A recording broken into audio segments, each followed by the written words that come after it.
This is really funny. So I just woke up and I've been trying to do this thing where I have communion in the morning, like every morning. It doesn't happen exactly every single morning, but that's the goal. I met someone and that's what they do, and I'm not, that's a really good idea. Like, why have I never thought of doing that? As often as you drink it, right? I drink every single day and eat every single day, so why can't I have the Lord's Supper every single day? So anyways, so I just had that, and I started praying, and then I don't know, but I feel like I'm supposed to make a video right now on marriage, which is really funny because I'm not married. I guess you don't have to be married, but I just find it kind of funny. But I feel like some people have believe a lot of lies when it comes to marriage. I feel like a lot of people actually belittle it, and they don't realize how special it really is, and how significant it is, even just to the body as a whole. Families are important, whole families. So how do I talk about this? What do you want me to say? Yes. Okay.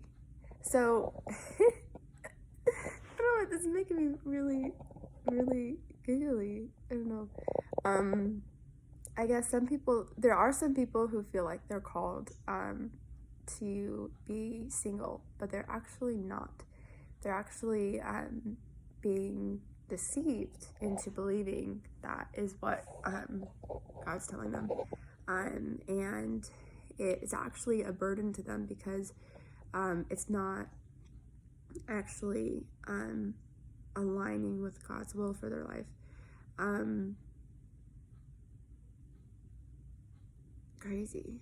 Paul talks about how everybody has a different gifting, and he does say like, oh, it's better to be as me, and if you're a widow, it's best to stay single. And that is Paul saying that.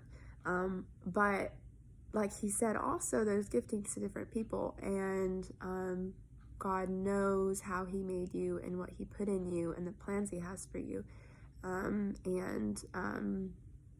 The devil has come to steal, kill, and destroy. And so,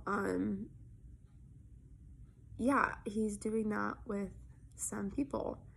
And so I guess I'm here to say that you have a green light, and yes, you can get married. Don't believe that lie. Also, another thing that is important to know is some people will be like, when you're with somebody and you're thinking about getting married, like y'all or you're not with someone, you're just wanting to get married, like, don't pray, don't think about it too much and all these different things.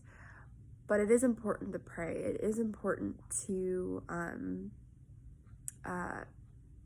show love to that other person in a real way, in the way that pleases the Lord.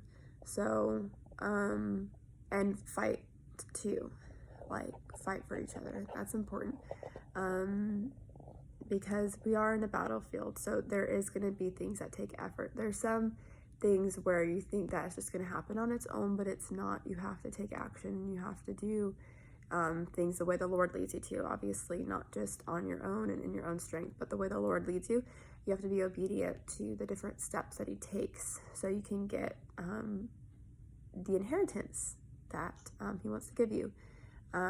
So as long as you're being obedient and doing what you know you're supposed to be doing, then you don't really have to worry too much about what the end result's going to be, because whatever it is, God will continue directing you to wherever it is next. It really does come down to just you and him, and just living the life that he calls you to. And you're going to be dealing with all kinds of people. There's going to be all kinds of ups and downs, but that's where you can have the peace from God, where you don't have to worry about all the stresses of, you know, I guess marrying the wrong person or this or that. And that can happen. That does happen. But that happens to people who aren't truly surrendered to the Lord, because God knows what's best. And if you're not with Him, who is the best, foremost, then you're not going to have the discernment to know what He's trying to say. So, anyways, just remember that. And yeah.